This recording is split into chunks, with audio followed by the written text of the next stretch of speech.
fazendo a gravação da aula para depois disponibilizar. Eu acho que eu tô devendo, acho que o vídeo da última aula para vocês. Eu não, acho que não coloquei ainda lá na plataforma da aula de velocidade, né? A segunda parte da velocidade que a gente trabalhou, né? A gente já fez isso na semana passada, né? Que a gente terminou e falou de velocidade na infância, não foi? Confirme para mim, só para lembrar que eu não tô louco.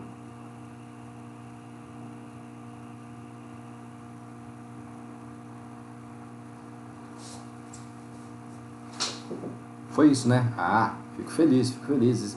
O silêncio às vezes me incomoda, né? Às vezes é isso que acaba sendo uma coisa que a gente sente falta do presencial, né? De a gente estar olhando e conseguir observar a reação de vocês. A hora que a gente fica olhando só para fotos, é um negócio complicado. A gente não sabe se o pessoal está realmente interagindo, observando, prestando atenção, ou se só logou e está andando pela casa, tomando café, comendo alguma coisa, tá do quarto de pijama ainda, todo despenteado, mas eu acho que é uma das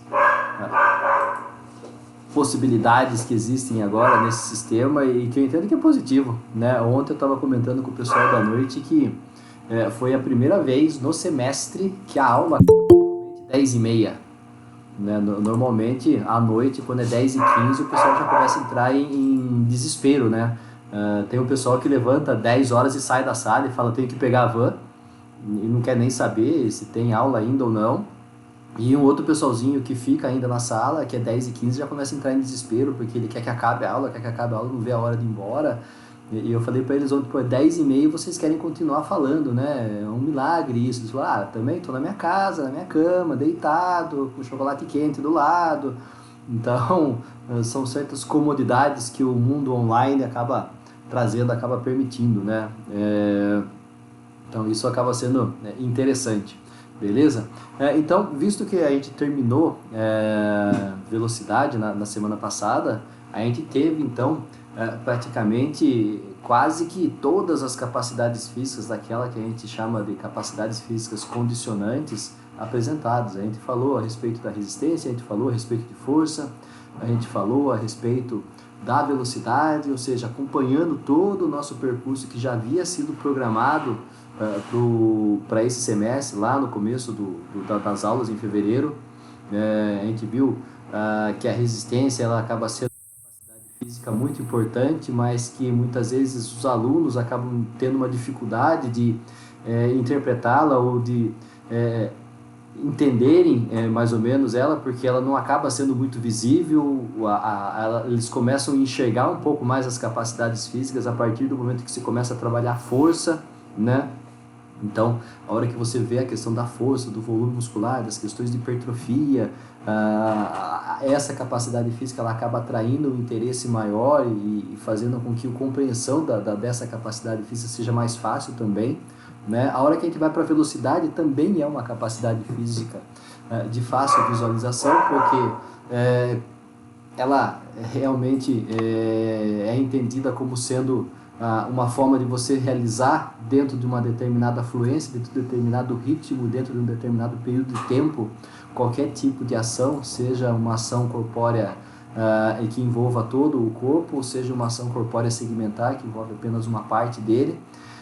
Mas eu lembro que eu comentava com vocês que todas essas capacidades físicas, elas acabam sendo importantes, elas acabam tendo, né, uma predominância muito grande em tudo aquilo que a gente faz no nosso dia a dia, mas que todas elas não conseguem ser o que elas são se não houver essa última capacidade que a gente vai trabalhar agora, que é a flexibilidade, né? A gente vai ter uma matéria no curso que acho que flexibilidade e alongamento postural, alguma coisa assim que o Fábio Janot trabalha, em que ele vai dar um enfoque maior na parte prática. Então pode ser que muitas coisas que eu falo aqui hoje, ele repita de novo lá na frente, e isso a gente acaba não entendendo como sendo prejudicial, mas acaba reafirmando aquilo que a gente entende como sendo importante de se conhecer. É importante desenvolver força, é importante resistência, é importante ser veloz, mas se você não tiver uma base flexível, a gente não consegue fazer nenhuma e não obter nenhum benefício dessas outras capacidades. Eu vou mostrar 2 vídeos para vocês. Eu vou mostrar um vídeo primeiro, aí na sequência eu mostro um segundo vídeo, e aí eu falo por que esse segundo vídeo ele acaba surgindo, né? Pera aí, cadê? Sumiu.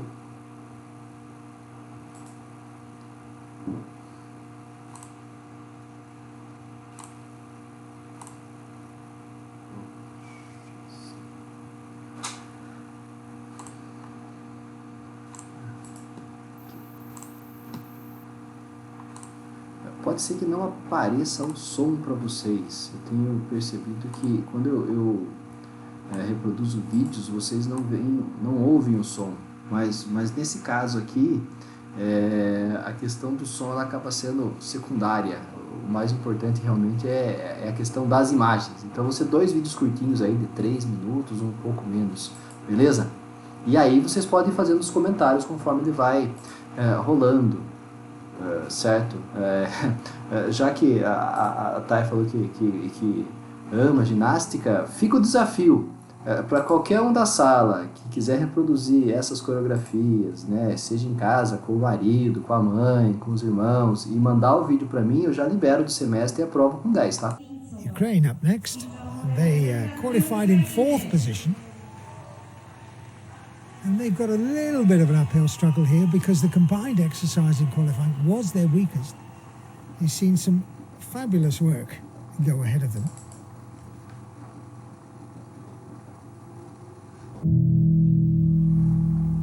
So the Russians, the French, the target at the moment.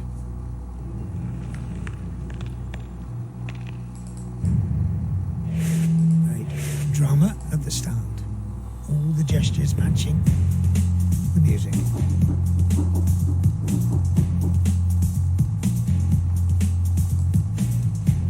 Double layered, such light.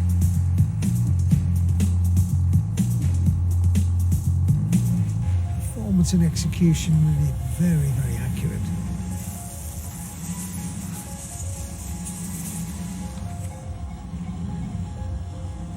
Third in the 2009 World Games.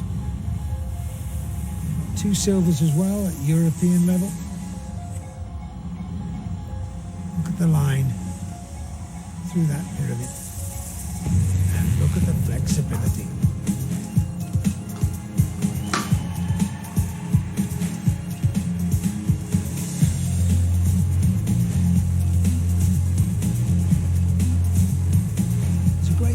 And a great rhythm for this exercise. It has to be precise.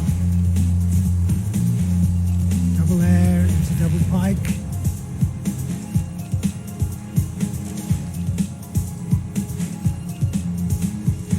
A little bit out on synchro there.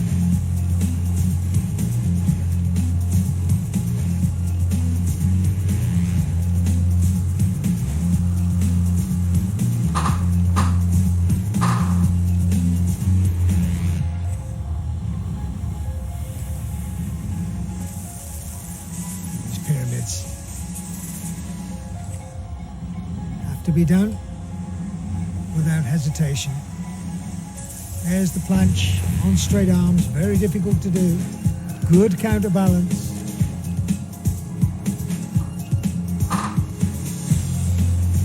Another planche, this time with slightly bent arms. It's okay.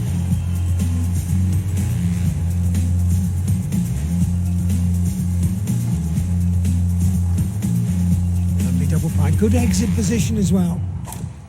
Well, Ukraine certainly have lifted their level of performance. This is the weakest of their 3 qualifying routines, but they've really picked up the gauntlet here. The challenge for a medal. Big throw, lovely kick out, confident in the air, good in the double pike, and precise in the balance elements.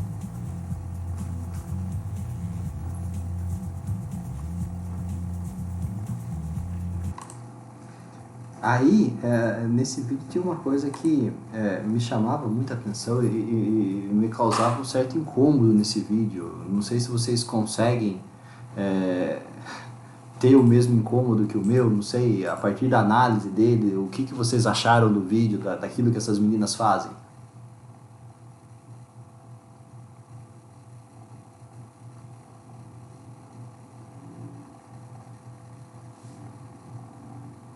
Vocês estão me ouvindo?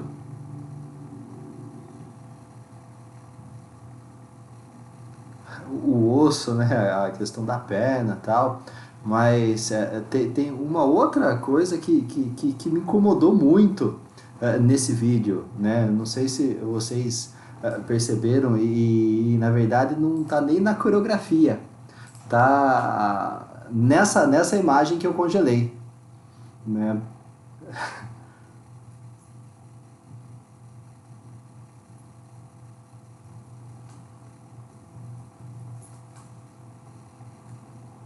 Não conseguiram achar ainda qual que é o meu incômodo com essa coreografia?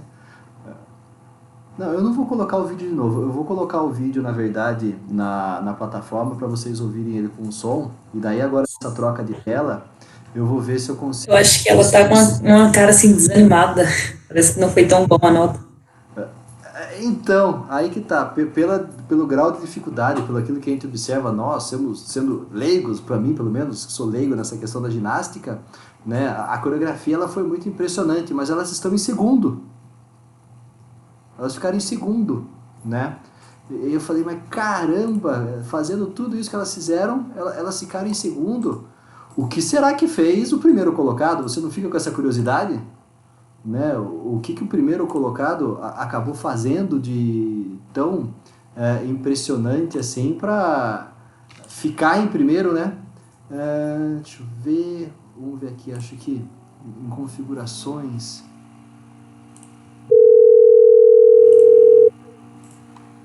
Professor, ontem o professor colocou um vídeo no YouTube e conseguiu colocar o som. Tá, mas a questão é tentar descobrir o que ele fez, né?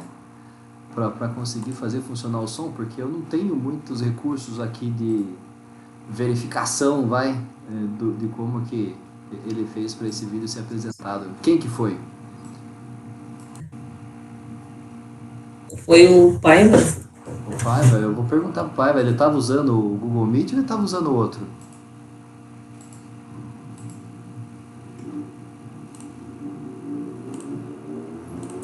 Foi o Meet mesmo.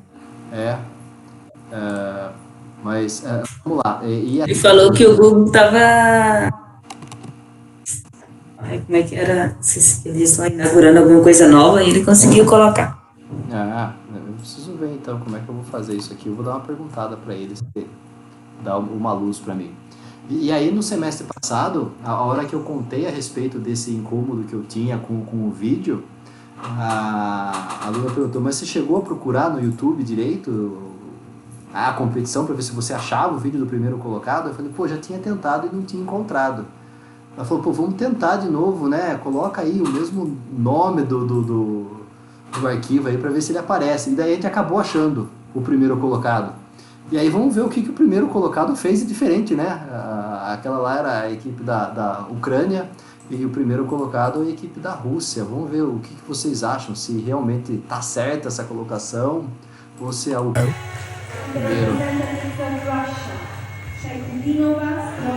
Russia take to the floor,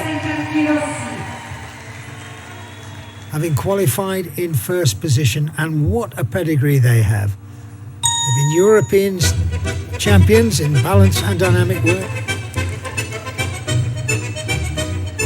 World Games champions. Oh, look at that, a huge triple. Tremendous confidence.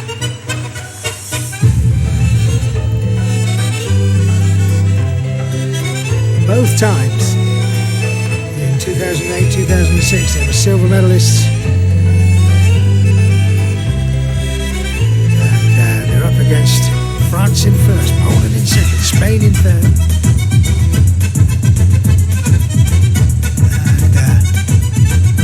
And the combined exercise was their weakest in qualifying, but look at that balance.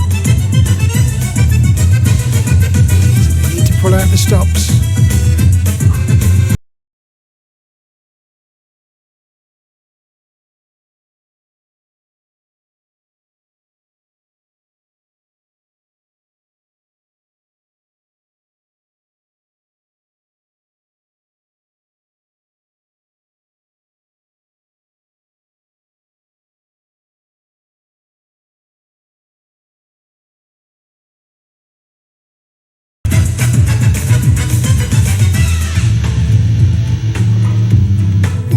Look at this preparation. Lovely awareness in the air, so much time. Even the preparation was graceful.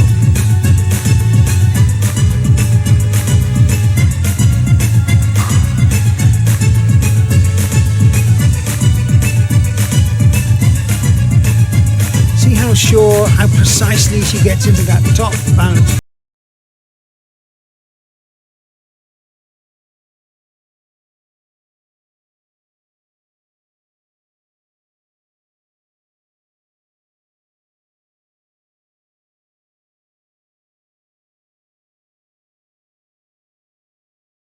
Complementary, all the individual skills matching. Oh, that was lovely. Double layout, that very unusual throw. Well done, Russia. You qualified first, and for my money, you've gone into first at this stage as well. That was lovely.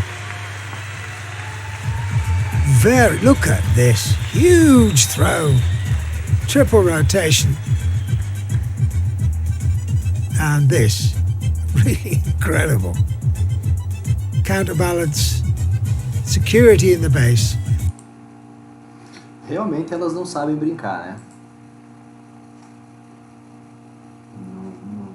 Não dá. Eu acho que acho que faz sentido elas estarem em primeiro. Não sei, o que vocês acham? Professor, meu ponto de vista, né, assim, eu acho que elas usaram muito mais movimentos, tipo, elas conseguiram dominar o espaço. Minha visão, entendeu? Tipo, elas conseguiram dançar e ao mesmo tempo fazer, tipo, acrobacia, sei lá, assim, acho que pode ver. Mas é minha vista, entendeu? Não sei se tá certo. Muito menos eu. Mas o objetivo meu, na verdade, de passar esses dois vídeos não é nem tanto da gente avaliar a precisão ou o tipo de coreografia, mas principalmente ver a importância que acaba existindo da força, da resistência, da velocidade de movimento, mas principalmente da flexibilidade, né? Eu acho que nessas equipes aí, a pessoa que eu tenho mais dó acaba sendo da pequenininha, né? Sempre tem uma menorzinha que eles jogam ela pro alto que parece pena, né? De tão levinha que ela acaba sendo, eles fazem ela de gato e sapato, né? Coitada da menorzinha. E joga ela pro alto e gira ela, vai e pendura, e é até engraçado. Mas realmente, tanto o vídeo da Ucrânia quanto o vídeo da Rússia, eles mostram de uma maneira bem explícita essa questão da flexibilidade, né? Do como essa flexibilidade acaba sendo imprescindível, principalmente para essa modalidade. Se a gente for puxar outras modalidades, a gente vai ver também essa flexibilidade estando presente, desde os esportes coletivos até os esportes individuais, mas eu creio que aí acaba sendo bem claro isso, né? Então, dessa forma, a gente vai ter que procurar agora entender realmente o que é essa tal de flexibilidade, né? E meio que começando a nossa aula com aquela mesma pergunta de sempre, como é que a gente vai definir flexibilidade, né? Como é que um aluno chega para você e pergunta, tá, eu tenho que fazer alongamento para quê, né? Ou a pergunta que acaba sendo mais comum, eu preciso melhorar meus alongamentos. Daí você pergunta, por que você precisa melhorar seu alongamento? Não, porque eu estou me sentindo meio travado, né? Daí você fala, você precisa melhorar sua flexibilidade, então. Daí a pessoa fala, não, é o alongamento mesmo. Como que a gente vai saber diferenciar o que é flexibilidade, o que é alongamento, para que serve um, para que serve outro, né? A gente vai ver, por exemplo, que a capacidade física, flexibilidade, é uma capacidade física tal qual acaba conhecendo com a velocidade, muito difícil de você conseguir fazer com que ela seja aperfeiçoada, com que ela seja aprimorada, né? Se a gente voltar naquele gráfico que foi mostrado no início do semestre, a gente vai ver que é a única capacidade física que ela está em sua plenitude na infância. E conforme vai passando os anos, ocorre o contrário. Ao invés dessa capacidade física ser aperfeiçoada, como acaba acontecendo com força, com resistência, né, dependendo dos estímulos, se você não estimular a capacidade física, a flexibilidade, você vai fazer com que ela entre numa descendente e você vai perdendo essa capacidade de ser flexível, né? Então, e isso acaba interferindo na realização de movimentos. Então, a gente vai procurar, né, nessa matéria, né, nesse conteúdo agora, compreender um pouquinho mais disso, né? O porquê que a gente acaba perdendo flexibilidade com o passar dos anos, com o passar do tempo, né? Se a gente fizer uma enquete aqui na sala agora, eu tenho certeza absoluta que se vocês perguntarem para os pais, para as mães de vocês aí, com certeza eles vão falar que quando vocês eram bebês, vocês conseguiam colocar os 2 dedos do pé na boca, né? Não precisa fazer isso agora, apesar da câmera estar desligada. Se você quiser tentar, pode até tentar, mas eu tenho certeza que dentro da sala vão ser poucos que conseguem fazer isso hoje com facilidade, né? O bebê, por exemplo, ele tem uma facilidade muito grande porque é uma característica dessa faixa etária, desse momento da vida, essa flexibilidade muito grande. Mas o que acaba acontecendo com o passar dos anos que faz com que ela acaba sendo perdida, né? Ela acaba sendo diminuída. Então, a pergunta que eu faço para vocês agora como é que a gente vai definir flexibilidade? Como é que vocês explicariam para um aluno o que é flexibilidade?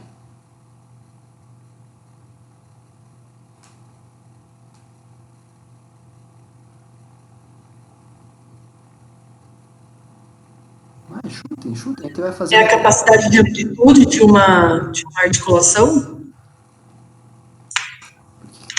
Branco... Sim, deixa eu só achar um... Não é esse aqui que eu quero.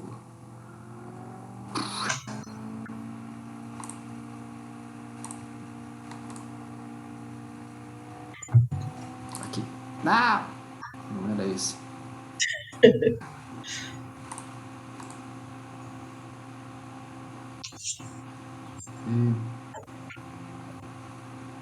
Poxa, o layout que eu queria, ele sumiu agora. Esse aqui. Então, vamos lá. Uma capacidade de amplitude de uma articulação ou de várias articulações. De uma articulação. Beleza. De uma articulação ou conjunto.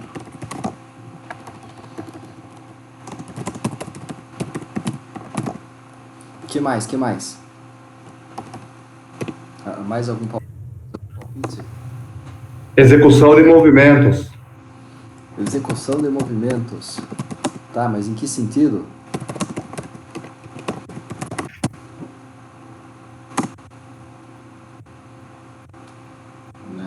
É só a execução ou ele tem uma característica que faz com que essa flexibilidade seja vista de uma forma mais clara? Por exemplo, a hora que a gente vê o vídeo, a gente vê as duas equipes realizando movimentos, né? E o que nesses movimentos fazem com que seja perceptível a questão da flexibilidade?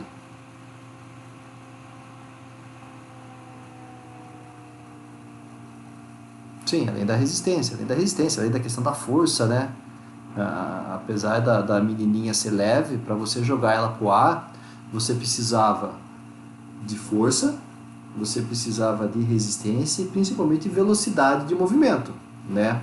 Mas principalmente a equipe da Rússia, a primeira ação delas de jogar a menininha pro alto, de lançar a menininha pro alto, você vê a questão da amplitude com que é feita essa execução.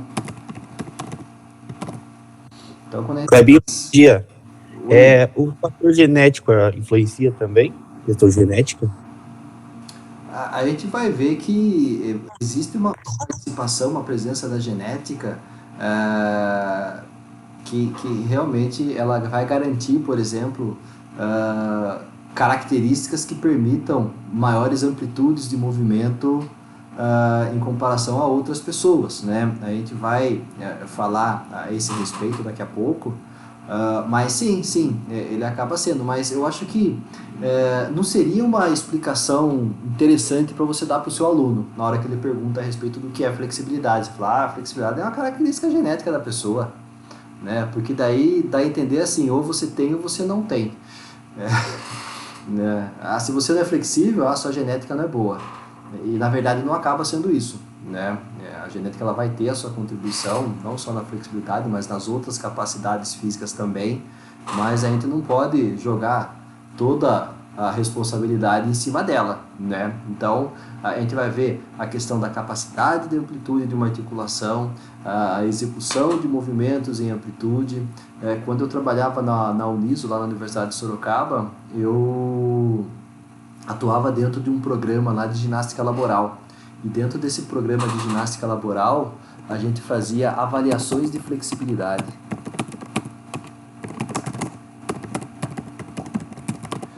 E essa avaliação de flexibilidade, eu utilizava uma metodologia que era a goniometria, né? E por que a gente usava a goniometria? Porque a goniometria era a metodologia melhor para a gente analisar aquilo que a gente queria analisar, que era a amplitude de movimento. Então, a partir da amplitude de movimento, você consegue determinar se aquela articulação está tendo a capacidade de se movimentar dentro daquilo que é considerado ideal, ou se ela está tendo algum tipo de restrição de movimento devido a tensionamento muscular. Ou seja, se a gente pegar uma articulação e ela isolada, sem a questão muscular, sem ligamento, sem tendões, nada, você pegar a articulação do cotovelo, ela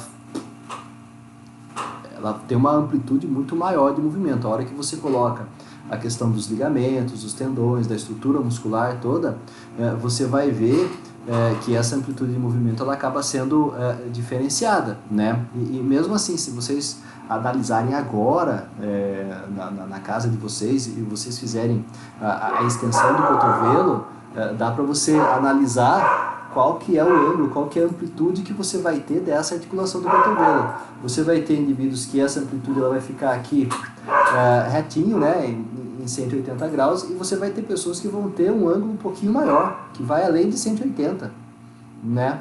Então, o que a gente acaba vendo? Que nessa questão da amplitude, ou seja, do grau de flexibilidade que essa articulação consegue realizar, você acaba vendo uma diferenciação. E a gente procurava, dentro dessa avaliação de flexibilidade, a partir da goniometria, analisar essa amplitude de movimento para conseguir, no posto de trabalho, identificar o que acontecia de errado com a pessoa. E normalmente, boa parte das dores que haviam queixas, elas estavam relacionadas principalmente à postura dentro do ambiente. Cadeira, posicionamento de mouse, computador, né, cadeira muito alta, cadeira muito baixa. Então isso acabava sendo interessante de se analisar, esses tensionamentos que aconteciam e que interferiam na amplitude de movimento. Outro fato que acabava sendo interessante nessas avaliações de flexibilidade que eram realizadas lá na Universidade de Sorocaba, a gente via também a questão do nível de atividade física da pessoa. Então a gente percebia que indivíduos fisicamente ativos fora do ambiente de trabalho, eles tinham uma amplitude de movimento maior do que aqueles que eram considerados sedentários. Nada mais lógico, né, da gente tentar fazer esse paralelo, né? Então a gente vai entender que para ser flexível você precisa ser fisicamente ativo. Então a gente percebia muito isso na hora da realização. Então quando a gente vai procurar definir, né, entender um pouquinho o que é a flexibilidade, a gente vai ver Barbante falando que realmente é a capacidade de realizar movimentos em certas articulações com amplitude de movimento adequada, né? É uma capacidade física que faz com que você consiga realizar movimentos em uma amplitude que permita você ter o melhor desenvolvimento daquilo que você deseja. Um exemplo bem claro dessa questão da realização do movimento em amplitude, para você ter um resultado otimizado, você consegue ver claramente no saque e viagem no voleibol, né? Todo mundo já viu o saque e viagem no voleibol, não viu? Aquele que o jogador joga a bola para o alto, daí ele salta e ele vai fazer o golpe no ponto mais alto possível que a bola se encontre, e ele consegue alcançar essa bola, porque aí ele consegue ter uma alavanca de força muito grande e faz com que esse saque saia o mais forte e o mais rápido possível em direção à quadra adversária, dificultando a defesa da outra equipe, né? Mas para ele conseguir fazer isso, ele precisa de uma amplitude de movimento muito grande, e essa amplitude não vai somente estar localizada no braço, né? Ela vai desde a partir do momento da corrida, no momento que ele realiza o salto, a extensão do tronco, a extensão do braço, né, o cotovelo, para daí fazer um golpe na bola. Então, você acaba vendo essa questão da flexibilidade essencial nas práticas esportivas. E no nosso dia a dia, né? Porque muitas vezes o nosso aluno, quando ele nos procura, né, ele vem com determinadas queixas, né? E uma das queixas que normalmente acabam surgindo é a pessoa falar que ela é travada, né? Ah, vamos tentar fazer tal coisa. Ah, isso eu não consigo. Por quê? Porque eu sou travado. O que seria esse negócio do eu sou travado? Né? Vocês conseguiriam me explicar? O aluno, quando fala, ah, eu sou travado?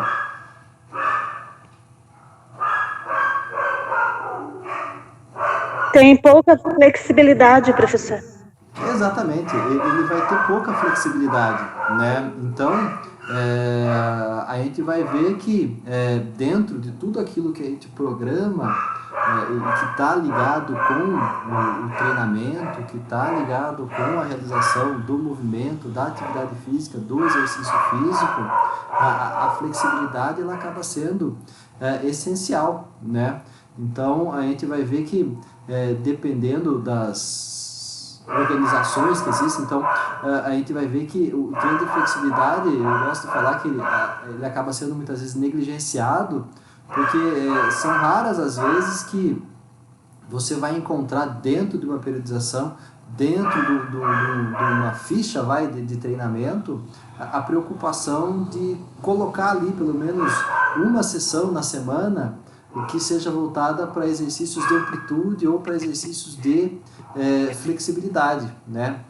Quando a gente faz a musculação, quando a gente faz o funcional, você está trabalhando a amplitude de movimento, você está trabalhando a flexibilidade, mas da mesma forma que você consegue fazer, por exemplo, uma sessão, um trabalho físico em que a predominância vai ser força, ou que a predominância vai ser a velocidade, ou que a predominância vai ser a resistência, é preciso que você também pense numa sessão ou num trabalho em que a predominância vai ser a flexibilidade, né? Então, isso acaba sendo importante porque é ela que vai garantir, muitas vezes, melhores resultados relacionados às outras capacidades. Alguém ia falar alguma coisa aí? Senti um barulho?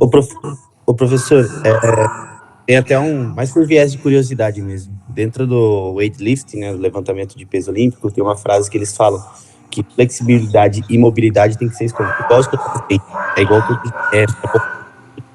Falhou, não ouvi nada, Jackson. Você pode repetir, por favor? Dentro do weightlifting, do levantamento de peso olímpico, eles têm uma frase bem legal que se chama, que eles falam assim, que flexibilidade e mobilidade é igual escovar os dentes, tem que ser todo dia. Então é mais por viés de curiosidade mesmo. Sim, eles têm isso regradinho todo dia, antes de qualquer sessão de treino. Porque imagine o seguinte,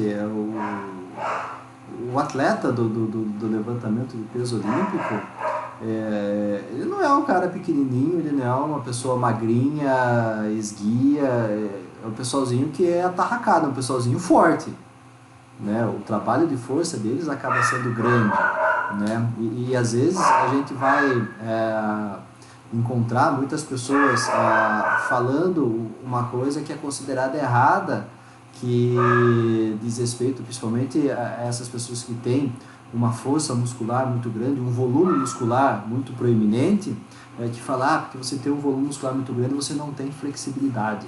Na verdade é o contrário, né? Você vai ter o fisiculturista ou o cara do levantamento de peso olímpico, a mulher do levantamento de peso olímpico, eles são muito flexíveis. O problema deles é a questão da amplitude de movimento. Por quê? Porque o volume muscular muitas vezes acaba prejudicando essa amplitude, né?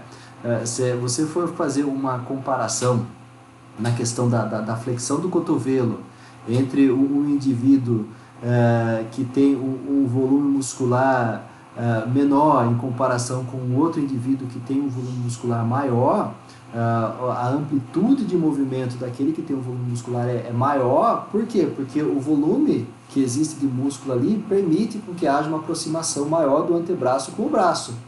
A hora que você pega o fisiculturista que ele tem um bíceps mais proeminente, ele não consegue. Por quê? Porque aquele volume muscular ele acaba impedindo.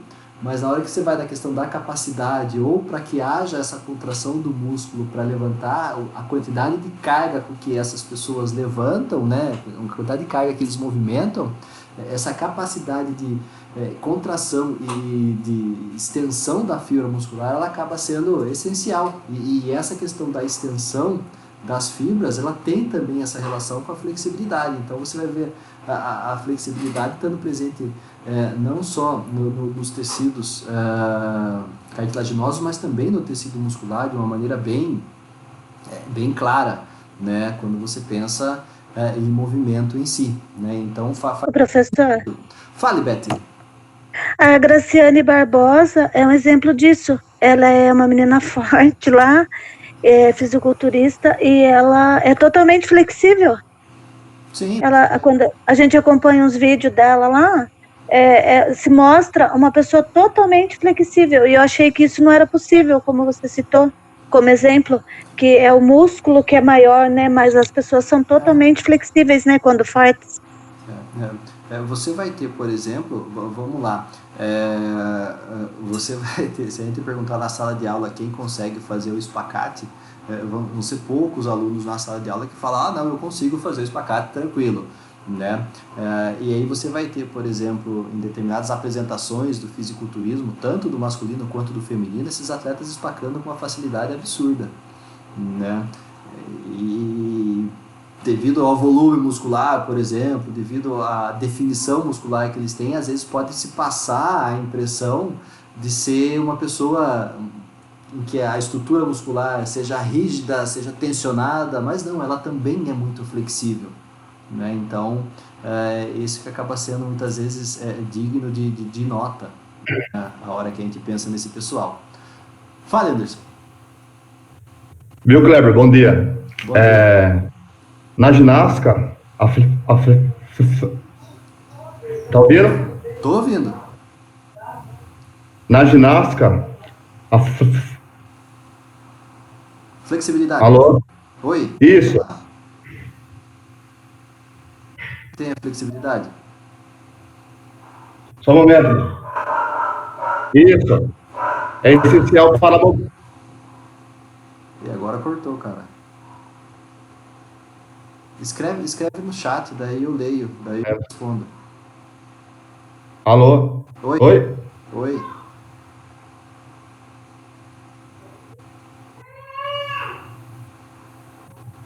Pode falar. Eu vou no chat lá, Kleber. Vai lá no chat, então. Enquanto ele escreve lá no chat, então a gente vai vendo. Desse slide, por exemplo, algumas definições que acabam meio que, algumas terminologias que acabam ajudando a gente a compreender um pouquinho mais, né? Quando a gente fala em flexibilidade, o que é preciso deixar bem claro? Que a flexibilidade é a capacidade física, né? É uma condição, né? Uma capacidade física condicionante, é uma condição que o indivíduo acaba tendo mais ou menos. E aí você vai ter diferentes formas de fazer com que haja a manutenção ou a melhoria dessa flexibilidade. Então você vai ter daí os trabalhos de alongamento e flexionamento para que você consiga ter o desenvolvimento dessa flexibilidade. Acaba sendo muito mais comum o trabalho do alongamento muscular porque ele já se faz presente dentro da educação física desde o momento que nós estamos lá na educação física escolar, né? A gente vai encontrar sempre nas aulas o professor falando, antes de fazer qualquer coisa, alonga aí, né? Precisa alongar, é importante alongar, é importante alongar. Mas será que realmente acaba sendo importante alongar antes do trabalho físico, né? Qual que acaba sendo o resultado desse alongamento? A gente acaba vendo aí que esse alongamento acaba sendo um trabalho submáximo, ou seja, você alonga dentro de determinados limites que você mesmo impõe a você, né? Então, você vai ver que esse alongamento, dependendo da forma como ele é realizado, a gente vai ver depois as classificações do alongamento, ele vai trazer algum benefício, dependendo do contexto que ele está inserindo, mas dependendo do contexto que ele está sendo realizado, ele não vai estar trazendo melhoria, mas também não está trazendo prejuízo nenhum, né? Eu lembro que eu falava para vocês lá em futsal e atletismo, pelo amor de Deus, não comece uma aula de futsal ou uma aula de atletismo realizando alongamento estático, né? Que é aquele parado que está todo mundo acostumado a observar, porque eu entendo ele como sendo, na verdade, uma forma de você ganhar tempo, matar um pouco o tempo da aula, porque ele não vai prevenir lesão, não vai melhorar a performance, não vai estar promovendo o aquecimento, né, que é necessário para a atividade, ou seja, acaba sendo perda de tempo, realmente. Né? A Beth coloca aí, o dinâmico. Realmente, a gente vai ver daqui a pouco também essa questão do alongamento dinâmico como sendo o mais apropriado. Mas a gente vai ver aqui por esse slide que o autor diz que ele acaba trazendo pouco efeito na flexibilidade, a questão do alongamento, que o que vai realmente promover uma melhoria de ganhos de flexibilidade vai ser o trabalho de flexionamento, que daí acaba sendo um trabalho máximo, aí você vai interferir na capacidade motora, né? Aí você vai conseguir realmente entender qual que é a amplitude articular que o indivíduo possui e como que você vai fazer para isso ser aperfeiçoado, né? Vamos ver quando você se inscreveu lá. Na ginástica... Agora saiu aqui. Na ginástica, a flexibilidade é essencial para a modalidade, trazendo para o futebol a flexibilidade, quantas vezes devo realizar? Vamos deixar essa pergunta meio que no ar aí, e assim, a hora que a gente vai chegando mais ou menos próximo do final do bloco, que é a flexibilidade, aí você vai responder isso para mim. Né? Não vou nem eu que vou responder para você, eu quero saber se você entendeu, e daí a partir disso você vai falar, não, é 1, 2, 3 todo dia, nenhuma vez, não, entendeu? É isso que a gente vai procurar verificar, beleza? Beleza, Kleber. Eu vou dar uma saída aqui, Kleber, porque tá travando aqui o... Não, de boa, não estresse. Certo? Então, a gente vai ver que essa relação que vai existir entre flexionamento e alongamento, quando você faz um, quando você faz outros, ele vai estar tendo como reflexo principal a questão da mobilidade e o desenvolvimento desses encurtamentos, né? A melhoria desses encurtamentos que surgem, né? Na educação física ele acaba sendo muito mais difícil de se encontrar, mas quando você vai trabalhar isso no curso de educação física, mas quando você vai trabalhar em academias, você acaba vendo determinadas características que os indivíduos acabam apresentando, que a hora que você começa a pensar direitinho, e aí você faz a anamnese e analisa mais ou menos como que é o estilo de vida da pessoa, você consegue detectar determinados encurtamentos a partir do momento em que você consegue analisar qual que é o estilo de vida que essa pessoa leva de maneira predominante, né? O quanto tempo ela fica, por exemplo, sentada durante o dia, ou principalmente qual que é o tipo de calçado que ela acaba utilizando. Uma coisa muito interessante de se observar, por exemplo, é essa questão das mulheres que usam salto alto, né? E a minha esposa, ela chegou no trabalho dela uma época a utilizar bastante salto alto, né? E aí o que era interessante? Ela usava salto alto durante todo o dia no trabalho, e devido a essa frequência de utilização do salto alto, chegou um momento que, quando ela chegava em casa, ela tirava o salto alto e ela ia colocar a planta do pé no chão, ela sentia dor, né? E ela falava, nossa, eu chego ao trabalho, na hora que eu tiro o sapato, que é para relaxar, eu vou pôr o pé no chão, dói. O negócio incomoda. O que será que está acontecendo? O que está acontecendo é que na hora que ela ficava com o salto alto, e assim, no salto alto você vai ter o apoio do seu corpo, principalmente na parte, na ponta do pé, né? Você vai perceber que a panturrilha, né, os gastrocnemios, eles trabalham quase que constantemente contraídos, né? Por trabalhar por um longo período contraídos, o que acaba acontecendo? Acaba acontecendo um encurtamento do tendão calcâneo.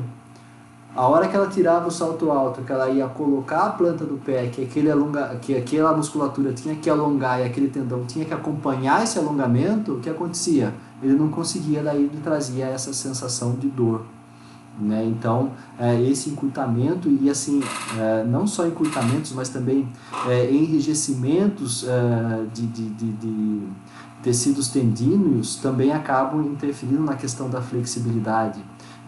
Um caso que, se eu não me engano, eu já cheguei a contar para vocês, que aconteceu comigo lá na universidade, no grupo da terceira idade que eu tinha, foi do tiozinho, no primeiro dia de aula dele, naquele momento que tá para encerrar a aula, no minonete, né, o voleibol adaptado, ou seja, era a mini quadra de vôlei, né, não era a quadra inteira de vôlei, era uma mini quadra, 3 de cada lado, jogando a bola só de um lado para o outro, sem ter muito movimento, né, sem ter muitos deslocamentos.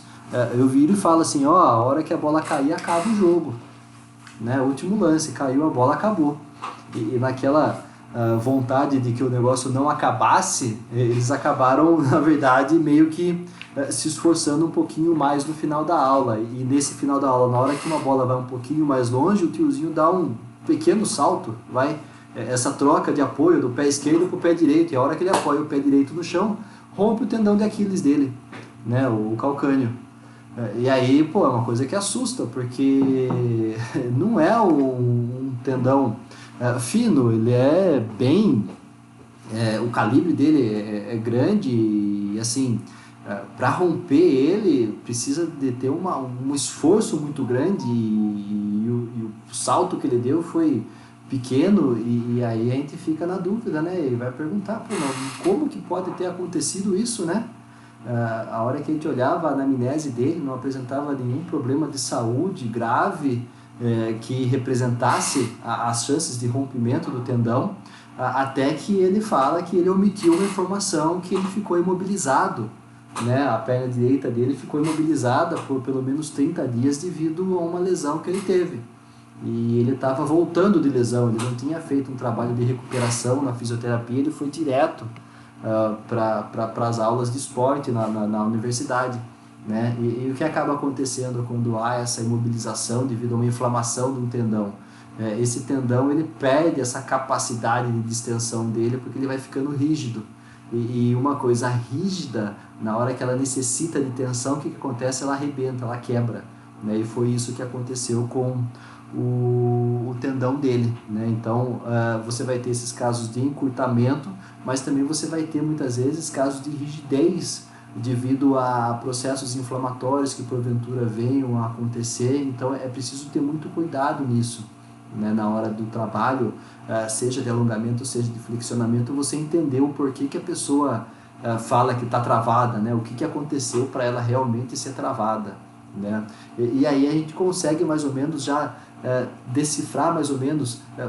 Vocês conseguem me dizer o porquê que a gente vai perdendo flexibilidade no decorrer dos anos, no decorrer da vida?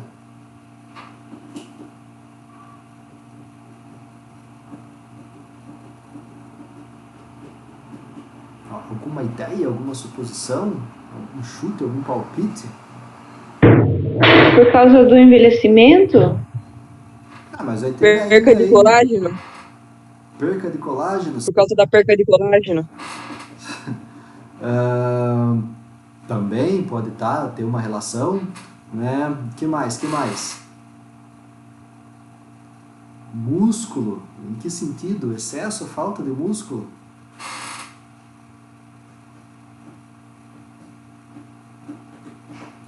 alta. Não sei se vocês já chegaram a perceber, né? E aí é preciso ter um olhar diferenciado nas questões do movimento humano. Na infância, né, a gente fala que as possibilidades de movimento elas são várias, né? E a hora que você pega o bebê, você acaba vendo que o bebê ele acaba sendo bem flexível, e essa condição de ser bem flexível, ela diz respeito principalmente devido ao próprio estágio que ele se encontra, né? De ter acabado de nascer, e as estruturas ainda elas estão em processo de amadurecimento, né? Amadurecimento ósseo, amadurecimento ligamentar, de órgãos, todas aquelas coisas que provavelmente a Evelyn fala para vocês, né? A Evelyn, né? Crescimento e desenvolvimento. Mas o que acaba acontecendo, principalmente com a gente no decorrer da vida, porque todo mundo acaba sendo muito flexível na infância, e aos poucos a gente vai muitas vezes perdendo essa capacidade física e outros não. Então o grau de perdas de flexibilidade com o passar dos anos ele acaba sendo diferenciado entre indivíduos, né? Então o que a gente vai encontrar? Uma especialização motora que vai surgindo e que muitas vezes acaba interferindo nessas questões de flexibilidade. Então, a hora que você compara indivíduos que podem ter nascidos no mesmo ano, no mesmo hospital, no mesmo horário, no mesmo dia, e o decorrer da vida deles, você vai poder perceber muitas vezes que uns acabam conseguindo manter um pouco mais de flexibilidade, outros têm perdas e outros são totalmente travados. E a hora que você vai analisar o estilo de vida de cada um, você vai ver que essas diferenças de estilo de vida, ou as diferenças que existem no nível de atividades físicas e de movimento que essas pessoas realizam, eles acabam sendo também fundamentais para essas perdas ou manutenção daquilo que foi entendido como sendo necessário para a flexibilidade. Deixa eu ver, a Beth colocou um negócio aqui, eu não consegui ler na hora, passou rapidinho. Exatamente, tem que se trabalhar a questão do movimento em si, né, para você conseguir fazer com que haja a manutenção dessa flexibilidade, porque a partir do momento que você tem uma perda muito grande devido à falta de estímulo, o tempo necessário para se recuperar aquilo que foi perdido, ele acaba sendo muito grande, né, e muitas vezes você não consegue recuperar de maneira plena tudo aquilo que foi perdido, né? Então, por isso que a gente acaba tendo essa questão da flexibilidade junto com a velocidade, serem capacidades físicas que são difíceis de se aperfeiçoar, de você conseguir fazer com que ela haja o desenvolvimento, principalmente quando na fase adulta. Então, principalmente a flexibilidade, ela acaba sendo uma capacidade física que ela deve ser desenvolvida e trabalhada durante todo o percorrer da vida, todo o transcorrer da vida da pessoa, porque você vai fazer, não que essa linha caia ou que você tenha a perda ela vai existir, mas você vai fazer com que ela seja menor em relação a outras pessoas, a outros indivíduos, né? Então, é isso que acaba sendo interessante de se observar. E é claro, você vai ter questões que aí sim envolvem questões genéticas da pessoa, no que diz respeito às concentrações de elastina e colágeno, por exemplo. Então, você vai ver que essas substâncias, quando presentes em diferentes concentrações, diferentes quantidades no indivíduo, elas vão permitir que haja, por exemplo, aquilo que é entendido como sendo flexibilidade articular excessiva ou hiperflexibilidade, né? Um exemplo bem claro dessa questão da hiperflexibilidade são os contorcionistas, né? E as meninas ali da ginástica, né? Onde você observa uma amplitude de movimento muito superior àquela que a gente pode até entender como sendo uma amplitude padrão, né? Então, a hora que você analisa, por exemplo, na extensão do cotovelo, que esse antebraço ele tem uma amplitude maior, ele vai além daquilo que a gente acaba entendendo como sendo uma amplitude padrão, a questão de flexão dos dedos, e entre outras articulações, ou seja, essa flexibilidade articular maior do que aquela considerada padrão, ou seja, essa hiperflexibilidade, ela vai ser presente por características genéticas em pessoas e relacionada a essas concentrações de colágeno que vão ser superiores à questão da elastina. Então, quando é falado, por exemplo, porque o colágeno ele acaba sendo importante, realmente ele é importante, mas você vai ter, por características genéticas, pessoas que conseguem ter concentrações superiores àquelas que são consideradas padrão das pessoas, e com isso eles acabam tendo possibilidades maiores de flexibilidade. Né? A hora que a gente analisa essa diferença que vai existir de flexibilidade entre mulheres e homens, as mulheres elas possuem muito mais colágeno do que os homens, né? Então você vai ver, por exemplo, em determinadas articulações, a mulher tendo uma capacidade muito maior de amplitude articular se comparada com homens, né? É claro que não é só a questão do colágeno, a questão genética que vai permitir essa amplitude, mas também essa questão do tônus muscular. Então, quanto mais flácido esse músculo ou quanto menor esse volume muscular, maior acaba sendo essa amplitude. E nem sempre isso acaba sendo benéfico, isso acaba sendo positivo, né? Então, a gente precisa ter uma análise bem crítica em torno daquilo que a gente entende como sendo essencial e importante, né? E em cima daquilo trabalhar para que aquilo seja aprimorado, aperfeiçoado, de modo a fazer com que as capacidades físicas atuem de maneira conjunta e assim fazendo com que não só a performance, mas a vida da pessoa ocorra, né? A necessidade de movimento que ela precisa realizar ocorra da maneira mais tranquila possível, dentro da melhor forma possível. Tranquilo? Alguma dúvida? Alguém quer perguntar alguma coisa? Falei bastante.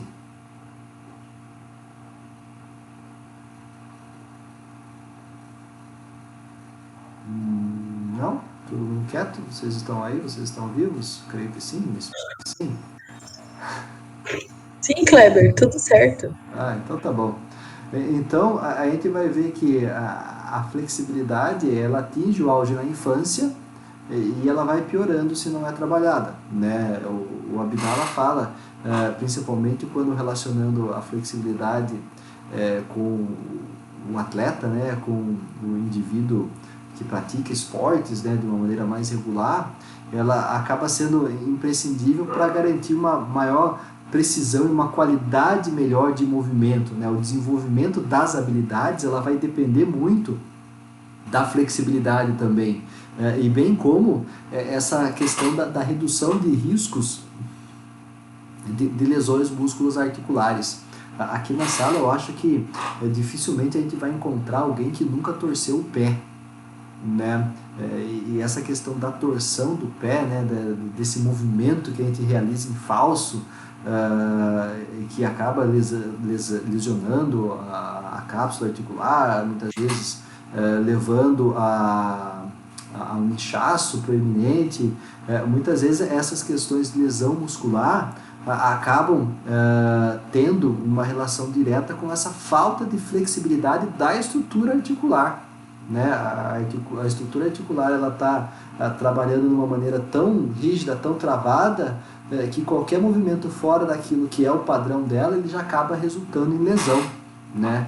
A gente vai ter, por exemplo, alguns trabalhos de propriocepção que permitem a melhoria dessa capacidade de flexão dessa articulação, principalmente da flexão do tornozelo, para que a incidência dessas torções ou microtorções, que muitas vezes acabam sendo muito comuns, acabam sendo reduzidas, né? Então a gente vai ver que da mesma forma que a resistência acaba sendo importante para reduzir lesões, a força acaba sendo importante porque ela ajuda a prevenir lesões, né?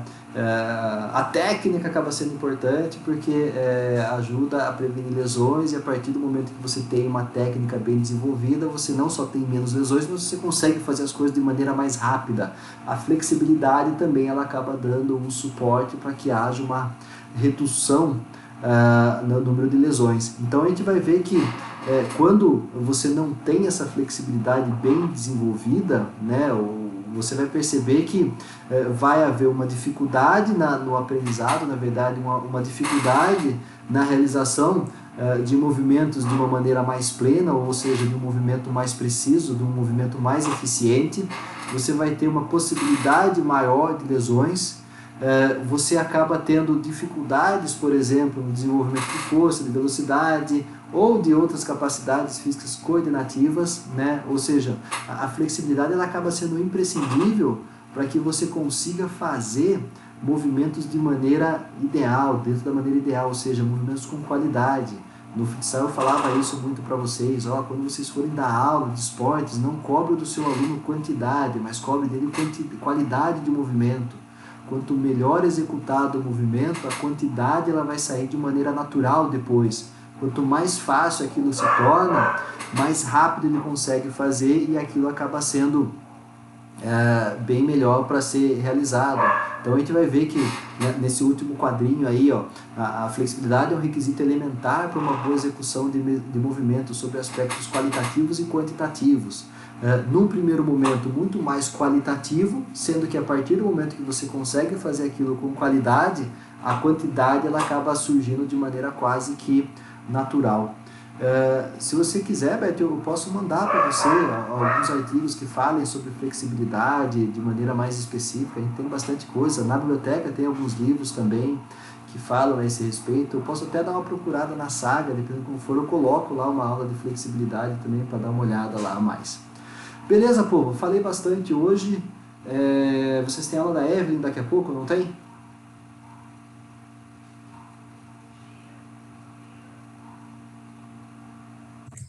Sim, professor, tem. Então, estamos com um delay aí, mas tudo bem.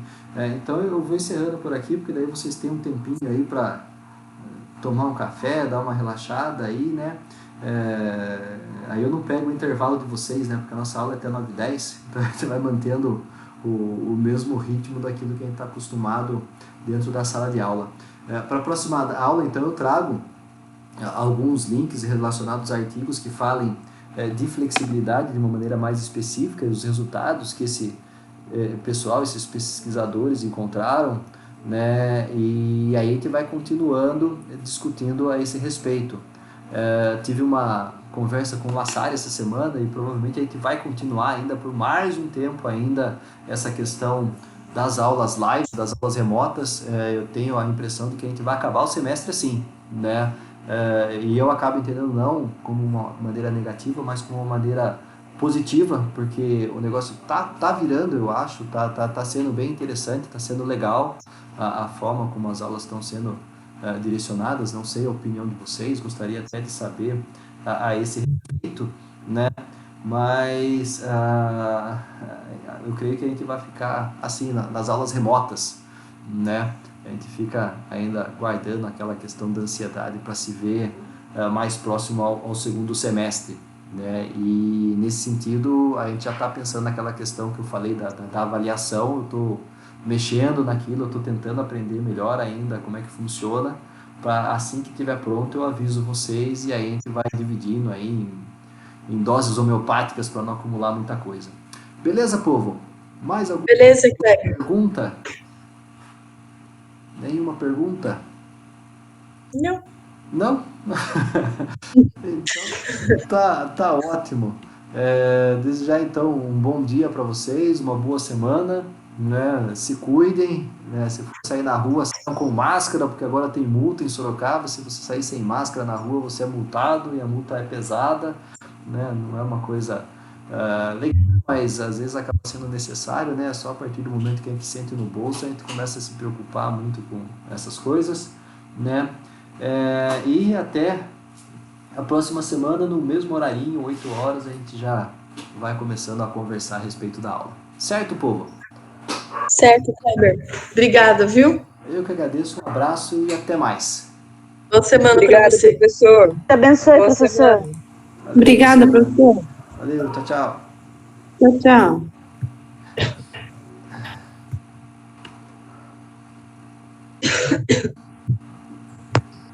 Professor, não sei se isso é bom ou se é ruim. Tô achando que tá passando mais rápido. Oi? Eu não sei se isso é bom ou é ruim. Antes, saco, a aula não passava, agora a aula tá passando mais rápido. Ah, não sei, né? Vai ver que é porque você não queria estar na sala de aula, você queria estar na sua casa. E agora você está na sua casa, né? Não, quando eu comecei a assistir as aulas online, era um saco, parece que a aula não passava. Vai Agora pegando, começou a passar mais rápido. vai pegando jeito, né? Eu acho bacana. Eu acho que a partir do momento que vocês tiverem um pouco mais de segurança de ligar a câmera e aparecer realmente com a imagem, e assim, o que eu acabo percebendo, tem dias que vocês interagem mais comigo do que outros, né? Então, essa questão da interação também, do perguntar, ele acaba sendo interessante, né? Às vezes na sala de aula você não pergunta porque você consegue ver a reação dos outros. E aqui no online você não vai ver a reação de ninguém, você pergunta e não precisa dar bola para os outros, né? Então eu acho que essa questão do online acaba sendo positivo por isso também. Então, quando a gente tem interação com o professor, é bem melhor, parece que fica mais por dentro da aula. E você ficar só ouvindo. É mais prático, né? Às vezes você está na sala de aula, você está com a cabeça em outro lugar, né? Às vezes você está com a cabeça na sua casa. Eu garanto para você que dentro da sua casa, assistindo aula, você não vai estar com a cabeça na sala de aula, preocupado com o que está acontecendo dentro da faculdade, né? Você está tendo a aula aí, agora, do mesmo jeito que você estaria tendo no presencial. Você poderia estar anotando, não sei se você está anotando alguma coisa, da mesma forma que você faz na sala de aula, só que num lugar muito mais confortável, né, do que aquela carteira que existe na sala. Sim, estou anotando, ajuda. Então. Tchau, tchau, professor. Boa semana. Tchau, até mais.